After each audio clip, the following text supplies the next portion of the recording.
하나님은 이스라엘 백성을 포도나무에 비유를 하십니다.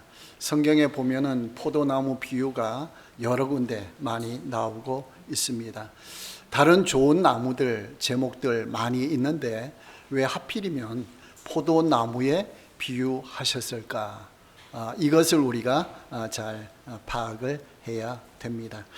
그 창세기 2장 7절에 보면은 하나님이 인간 창조에 관한 내용이 나와 있죠. 여호와 하나님이 땅에 흙으로 사람을 지으시고 생기를 그 코에 불어 넣으시니 사람이 생명이 되니라 했습니다. 우리의 몸의 재료는 흙이었다라는 거죠. 흙이라는 재료로 우리를 만들었다. 그럼 흙 재료로 사용했으니까 우리 몸의 가치는 큰 의미가 없다는 것이에요. 근데 우리 사람이 엄청 가치가 있죠. 그 가치가 있는 것은 하나님이 생기를 그 코에 불어 넣으시니 생명이 된지라, 살아났다라는 거죠. 하나님이 코에 생기를 불어 넣으시니까 우리가 살아났는데, 그렇기 때문에 인간의 사람의 가치는 엄청난 것이다 라는 것이죠. 그러니까 사람의 생명은 누가 주셨느냐? 하나님이 주셨다라는 것입니다. 그래서 창세기 1장 27절에 보면은 하나님이 자기 형상 곧 하나님의 형상대로 하나님 사람을 창조하시되 남자와 여자를 창조하시고라고 했습니다. 하나님의 형상대로 창조했다. 우리 재료는 흙이지만은 하나님이 코에 생기를 불어넣으시고 그렇게 하나님이 역사하셔가지고 우리가 하나님의 형상을 닮았다 이거예요. 그러면 하나님이 우리 인간처럼 눈이 두 개, 코 하나, 그 입이 하나, 귀 두 개 이렇게 생기셨느냐? 겉모습이 닮았다는 것이 아니고 속모습이 하나님을 닮았다, 그런 의미가 되는 거예요. 그러면 속모습이 하나님을 닮았다라는 것은 크게 몇 가지 생각해 볼 수가 있는데요. 첫 번째는 영혼을 창조해 주셨어요. 영혼. 다른 동물에게는 영혼이 없는 거죠. 인간에게는 영혼이 있어요. 그래서 다른 동물이나 모든 것은 죽으면은 그냥 사라지는 거예요. 영혼이 없기 때문에. 그런데 우리 인간에게는 영혼이 있기 때문에 몸은 죽어도 영혼은 그냥 유지되는 거예요. 이것이 나중에 부활체, 몸이 다시 부활해가지고 부활체로 결합해서 영원한 세계 천국에 들어가게 된다라는 것이죠. 그래서 이 영혼을 왜 주셨느냐? 하나님과 교제하기 위해서, 영원토록 하나님과 교제하기 위해서 우리 인간에게는 영혼을 창조해 주셨다. 그 영혼이 없으면 하나님과 교제가 안 돼요. 동물은 하나님과 교제할 수가 없는 것이죠. 인간만이 할 수가 있습니다. 그 다음에 두 번째는 인격을 창조해 주셨어요. 우리의 지정의 인격. 그러니까 우리는 생각할 수 있고 자유의지를 가지고 자유롭게 활동할 수 있고 창작 활동을 할 수가 있어요. 그러니까 인간은 창조력이 있는 거예요. 동물은 창조력이 없습니다. 새가 집을 지을 때 아파트처럼 짓는 법이 없죠. 옛날이나 지금이나 똑같이 본능적으로 그냥 짓는 거예요. 근데 사람은 집을 지을 때에 초막집, 움막집 짓다가 기와집 짓다가 지금은 아파트로 지어요. 앞으로 또 어떤 집이 나올지 모르는 거예요. 왜 그래요? 창조 능력이 있기 때문에. 이건 누가 닮아서 그렇습니까? 하나님을 닮았기 때문에 이런 능력이 있다라는 것이죠. 그 다음에 세 번째 중요한 것은 양심을 주셨어요. 양심을 주셨기 때문에 도덕적인 삶을 살 수가 있어요. 우리가 윤리적으로 잘못하면은 양심의 가책을 느껴요. 깨달음이 와요. 야, 이건 잘못했는데, 이러면 안 되는데, 이런 생각이 와요. 이건 뭐냐? 하나님이 양심을 주셨기 때문에. 그래서 하나님이 내가 거룩하니 너희도 거룩하라라고 말씀하셨죠. 동물들에게는 이 하나님께 이렇게 말씀하실 수 있을까요? 없을까요? 없어요. 왜요? 양심이 없고 동물은 본능으로 살아가요. 그러니까 양심의 가책을 못 느끼는 거죠. 짐승이 다른 짐승을 잡아먹고 내가 안타깝다. 네가 나의 밥이 됐는데 참으로 안타깝다. 이런 생각 가져요? 안 해요. 그냥 본능적으로 배고프니까 잡아먹는 거예요. 그리고 끝나는 거예요. 그런데 우리 사람은 다른 사람 한 대 때렸어요. 그러면 양심에 가책을 느껴. 아, 내가 잘못했다. 그래서 미안합니다. 잘못했습니다. 그렇게 하는 거예요. 이게 양심이 있는 거예요. 왜 양심을 주셨느냐? 사이좋게 살아가도록, 공동체에서. 또 하나님을 닮아서 거룩해지도록. 이렇게 해서 우리에게 양심을 주셨다. 그러니까 우리에게 영혼을 창조해 주셨고, 인격을 창조해 주셨고, 양심을 창조해 주셨고, 이걸 흑인 우리 몸에 이걸 가지고 있으니까 우리 인간의 가치는 엄청난 거예요. 세상하고 바꿀 수 없는 그 가치가 있다. 왜? 하나님이 주신 가치이기 때문에 그렇습니다. 자, 그래서 하나님이 이렇게 하나님의 형상대로 창조하시고 창세기 1장 28절에 하나님이 그들에게 복을 주시며 하나님이 그들에게 이르시되 생육하고 번성하여 땅에 충만하라. 땅을 정복하라. 바다의 물고기와 하늘의 새와 땅에 움직이는 모든 생물을 다스리라 하시니라 했습니다. 그러니까 하나님은 인간에게 특별한 임무를 주셨어요. 그냥 너희 혼자 잘 살아가라 이렇게 하지 않고 모든 만물을 다스리라는 거예요. 생물들을 다스려라, 지배하라, 그런 말이에요. 그러니까 하나님이 창조해 놓은 것을 잘 관리하라, 그런 의미가 있는 거예요. 그러니까 하나님은 하나님의 형상대로 창조하셔서 하나님이 우리에게 임무를 부여해 놓으셨어요. 부여해 주신 거예요.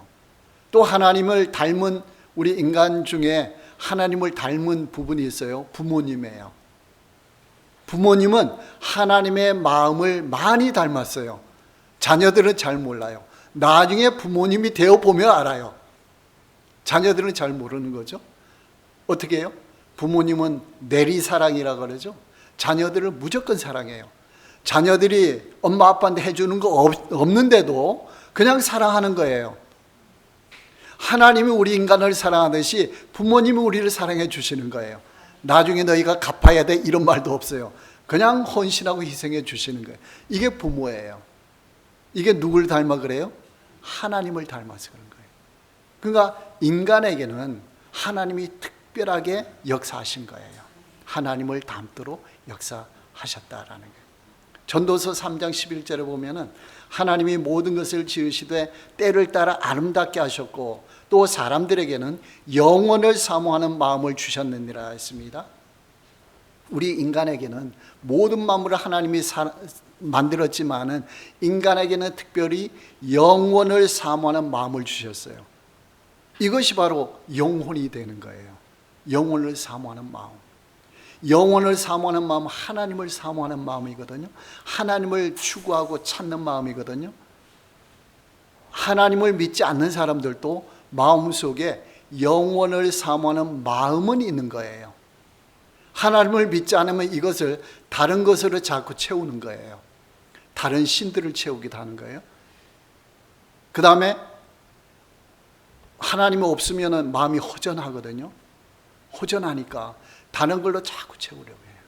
그러니까 명예로 채우고 지식으로 채우고 돈으로 채우고 취미 활동으로 채우고 막 이게 어느 정도면은 괜찮은데 건전한데 이게 심해지는 거예요. 하나님이 계셔야 되는 빈자리를 채우지 못하니까 이걸 막 갈망해서 막 채우는 거예요. 지나치게 채우는 거예요. 자기를 해칠 정도로 그렇게 되는 거죠. 이거는 우상이 되는 거예요. 자칫하면 우상이 돼요. 그런데 그 공간을 영혼을 사모하는 마음을 하나님으로 꽉 채우면요 만족이 일어나는 거예요. 다른 걸 추구하지 않는 거예요. 전 그걸 체험해 봤어요. 어릴 때부터. 제가 중생을 체험하고 하나님을 만나고 체험하고 했는데 나중에 철학을 공부하면서 회의가 들었어요. 거꾸로 된 중생을 체험해 봤거든요. 마음이 막 비는 거예요. 그 전에는 하나님으로 채워져 가지고 100%, 99% 하나님을 위해 살아가겠다. 모든 가치관이 이걸로 쫙 정립이 됐는데 하나님이 딱 사라지고 완전 사라진 건 아니지만 사라지니까 그 빈 공간이 허전한 거예요. 사막과 같은 거예요. 그러니까 어떤 생각이 드는 거, 어떻게 살아가지? 못하며 살아가지? 이런 막 마음이 생기는 거예요. 그걸 다른 걸로 막 채우려고 하는 거예요. 그러니까 이걸 제가 다른 걸로 채우려고 했으면은 하나님 버리고 다른 데로 갔을 거예요. 그런데 하나님이 사랑해 주셔서 하나님으로 다시 채우도록 하신 거예요. 그러니까 하나님은 없으니까 너무나 공허한 거예요. 쓸쓸한 거예요. 그래 그때 어떤 생각이 드는 거 아니요? 하나님 없는 사람들은 뭘로 만족하고 살아가지? 그 생각 드는 거예요. 여러분 지금 교회 안 나오고 하나님 믿지 않고 교회 안 나오고 마음대로 다니는 사람들 부러워하세요 혹시? 그건 하나님이 덜 채워진 거예요. 하나님이 덜 채워진 거예요. 하나님으로 꽉 채워지면요, 그거 부럽지 않아요. 우상이 생기지 않아요. 여러분 그런 신앙으로 들어가시기 바랍니다. 저는 조금 체험해 봤어요. 이걸 강하게 주장할 수가 있는 거예요. 하나님으로 만족하시기 바랍니다. 그리고 돈도 적당하게 있으면 그냥 만족인 거예요. 모든 게 다 만족인 거예요. 그건 축복이 있기를 바랍니다. 그런데 안타깝게도 아담과 하와가 하나님이 다 완벽하게 만들어 놨는데 타락해 버렸어요. 자유의지가 있거든요. 하나님이 자유의지를 빼버렸으면 아담과 하와가 타락했을까요? 안 했을까요? 안 했겠죠. 그러면 재미가 있을까요? 없을까요? 아담과 하와가 자유의지가 없으면 없겠죠. 왜? 로봇처럼 살아가니까. 그러나 하나님이 자유의지를 주셨거든요. 인격적으로 만들었거든요. 그러니까 아담과 하와가 자기 마음대로 살아가는 거죠. 자기 마음대로 살아가는데 죄 지을 능력도 있고 죄 안 지을 능력도 있어요. 아담과 하와에게는. 근데 선택을 해야 되는데 뱀에게 꼬임을 당해갖고 죄를 지어버렸어요. 선악과를 따먹어버렸어요. 그때부터 어떤 일이 발생했느냐? 창세기 3장 17절에 19절에 땅이 너로 말미암아 저주를 받았다. 너는 평생 수고해야 그 소산을 먹으리라. 땅이 내게 가시덤불과 엉겅퀴를 낼 것이다. 평생토록 땀을 흘려야 먹을 것이다.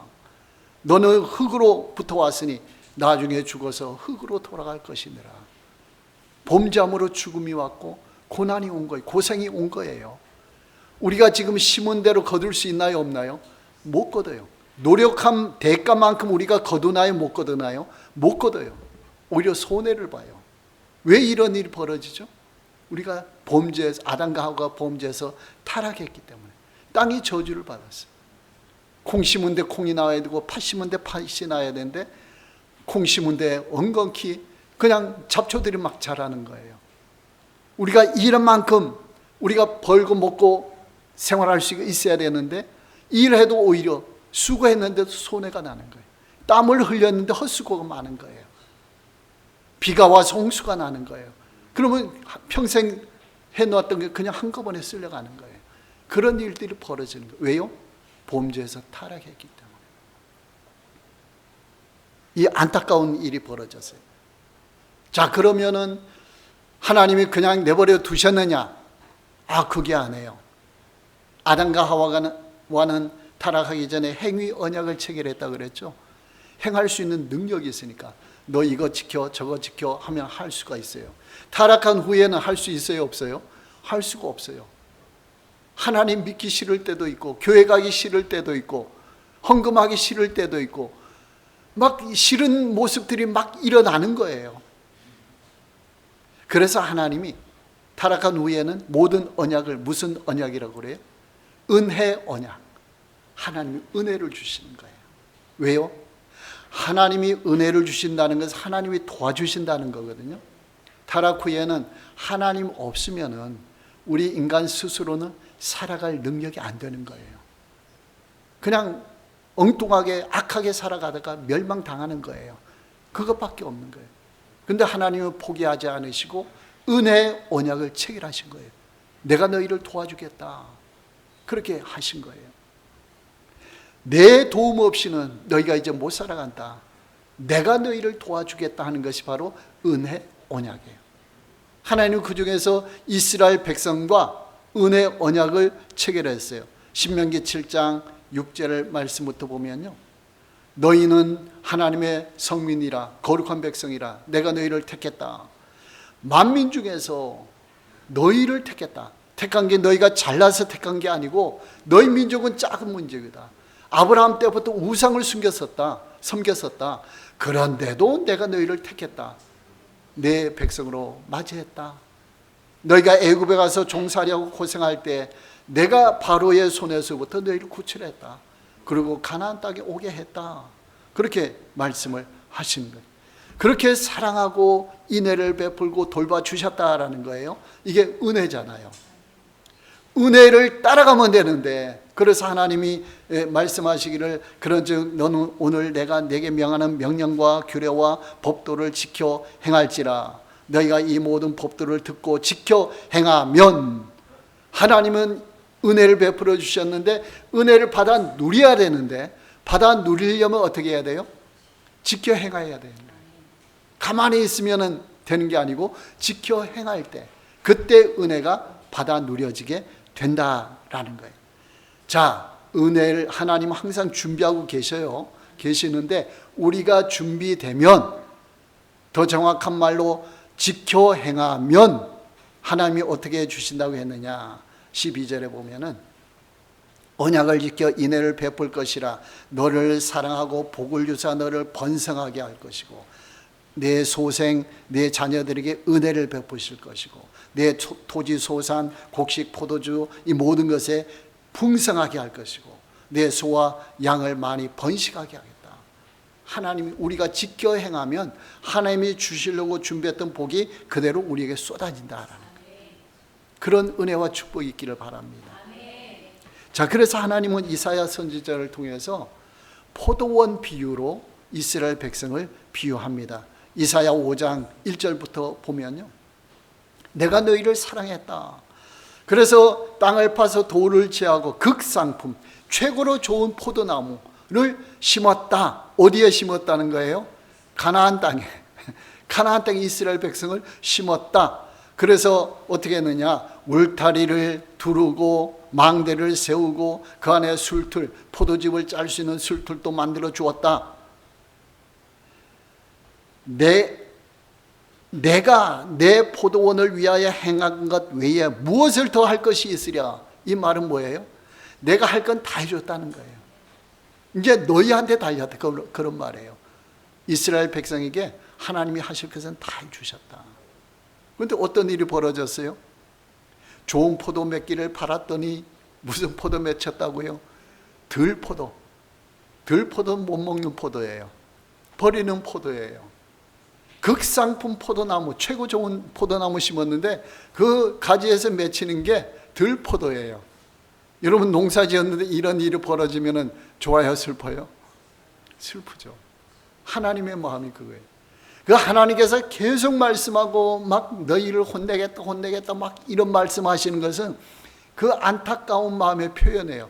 너를 진짜 혼내서 멸하겠다 이런 의미가 아니고, 자꾸 그런 말을 하고 징계를 주고 하는 것은 멸망으로 가지 않기 위해서 그렇게 자꾸 해주시는 거예요.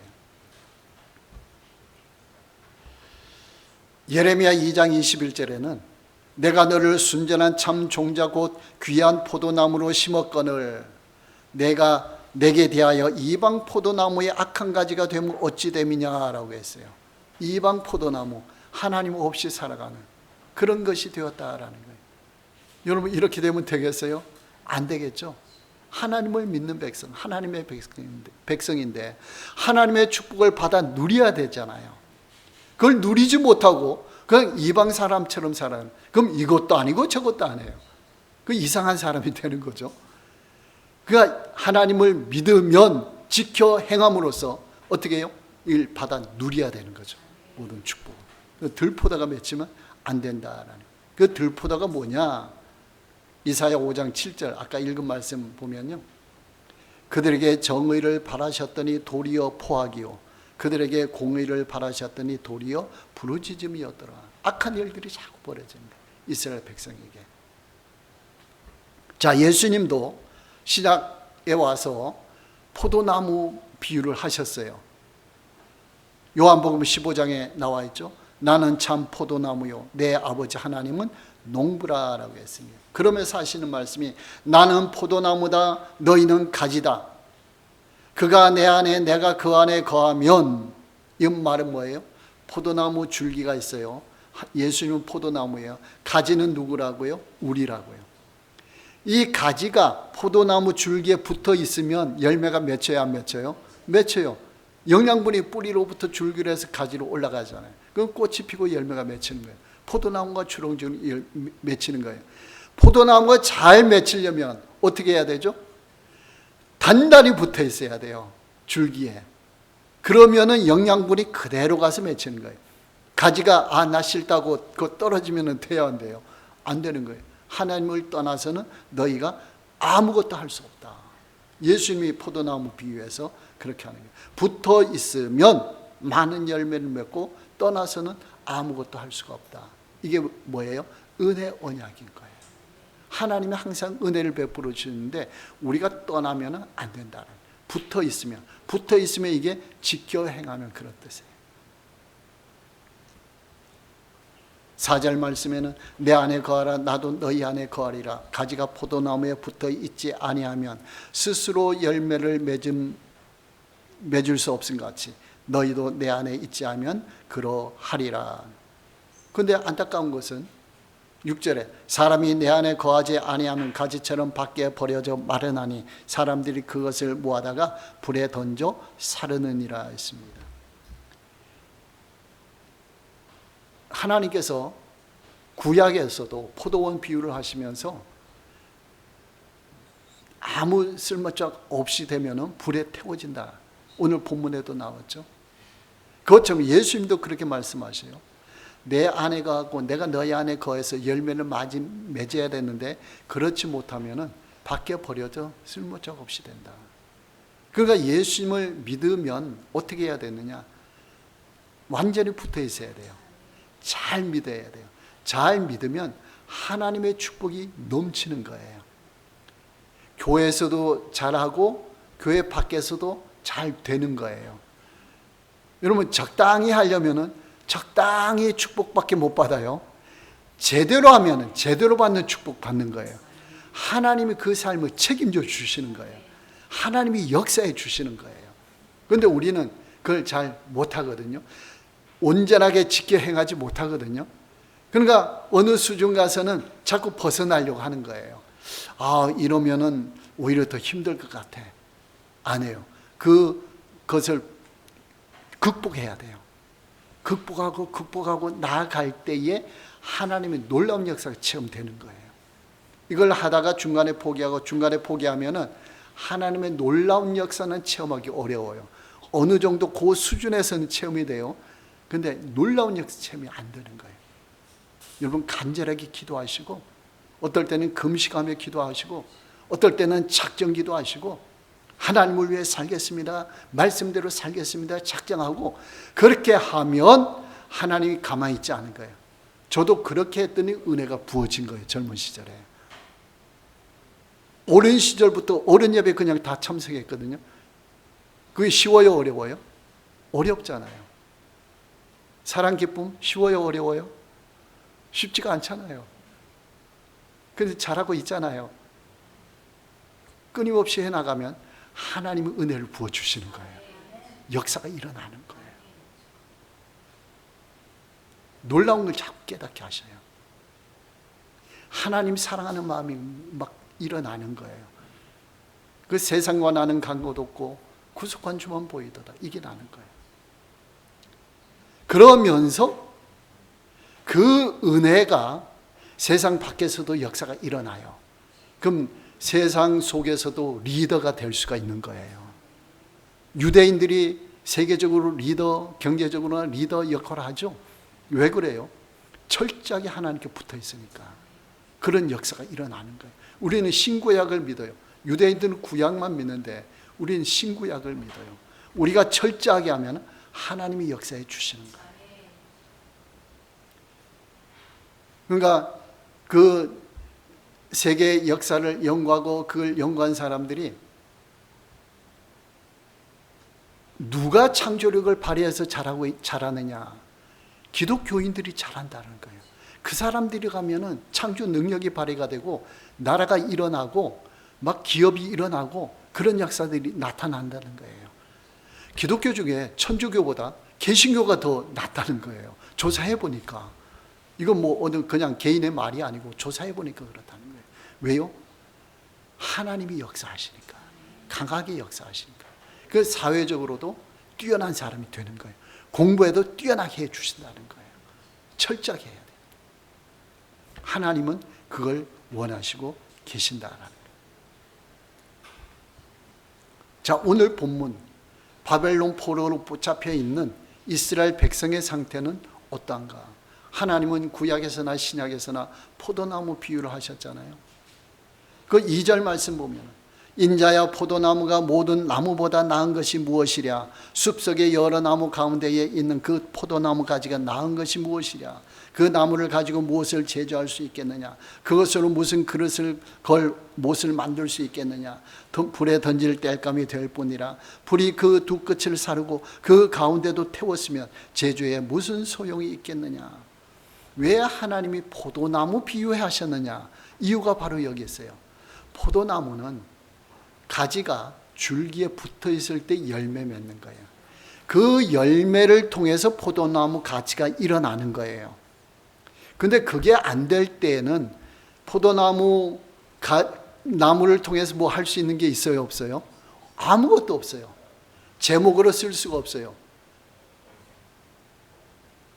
그러니까 뭐 여기에 성경 말씀대로 그릇을 못, 나무 못이죠. 나무로 만든 못.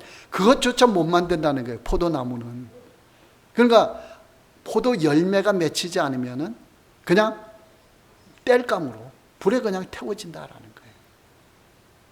그러니까 에스겔 선지자를 통해서 하나님이 바벨론 포로에 있는 이스라엘 백성에게 말씀하시는 거예요. 자, 너희가 지금 징계 중에 있다. 너희가 이런 포도나무 가지가 되기를 원하냐? 그렇지 않지라. 나도 그걸 원치 않는다. 여기에서 어떻게 해요? 열매를 맺어라. 나에게로 돌아오라. 너희가 아무 소용없는, 너희가 작은 나라지 않느냐? 작은 나라지 않느냐? 너희는 강대국에 짓밟히지 않느냐? 그렇죠? 그러니까 애굽이나 바벨론이나 아수르나 로마나 이스라엘은 항상 짓밟히는 거예요. 우리나라도 그렇죠. 강대국 사이에 끼어가지고 항상 짓밟히는, 비슷해요. 근데 하나님이 대한민국을 일으켜 주시는 거예요. 왜요? 믿는 자들이 많거든요. 선교사들이 많거든요. 교회가 많거든요. 그걸 하나님이 귀하게 보시는 거예요. 그 역사해 주신 거예요. 자원도 아무것도 없이. 그런 상태에서 하나님이 역사해 주시는 거예요. 여러분, 개인의 삶에서 이걸 체험하시기 바랍니다. 하나님이 하셨다. 하나님의 역사로 살아가고 있다. 이런 걸 체험하시기 바랍니다. 나라적으로도 이거 체험되고 우리 개인적으로도 가정적으로도 이런 체험의 역사가 일어날 줄로 믿습니다. 7절에 내가 그들을 대적한즉 그들이 그 불에서 나와도 불이 그들을 사르리니 내가 그들을 대적할 때에 내가 여호와인 줄 너희가 알리라. 그를 대적한대요. 이스라엘 백성을 하나님이 불에 들어갔다 나오는데 불이 그냥 다 사르도록 내버려 두신다는 거예요. 이건 뭐예요? 그 부모가 자녀를 대하는 안타까운 마음이 있죠. 자녀가 막 못해요. 부모가 잘해주려고 해도 똑바른 길로 가고 올바른 길로 가려고 해도 자꾸 못해요. 그럴 때 어때요? 부모의 심정이 어떠해요? 엄청나게 안타까운 마음이 있죠.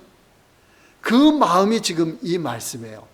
하나님이 이 말씀대로 내가 너희를 미워해서 죽겠다, 뭐 어떻게 하겠다, 이게 아니에요. 이게 아니고 너희가 돌아와야 된다. 돌아와야 된다. 안타까움으로 하신 거예요. 그때에 내가 여호와인 줄 너희가 알리라. 핵심은 여기에 있는 거예요. 여호와인 줄 알리라. 하나님인 줄 알리라. 이런 은혜가 있기를 바랍니다. 하나님 한 번 딱 만나면요 모든 게 다 해결돼요. 여러분, 하나님을 깊이 알아가시기 바랍니다. 지금까지 알았던 것보다도 더 깊이 알아가시기 바랍니다. 알아갈 때에 하나님의 은혜와 능력이 부어지게 된다는 그 이스라엘 백성을 하나님은 언약 체결했는데 또 못해요. 근데 또 체결해요. 또 못해요. 또 해요. 또 체결해요. 그러면 또 징계해요. 이게 모든 과정이 왜 그렇죠? 하나님이 이스라엘 백성을 사랑하기 때문입니다. 사랑하기 때문입니다.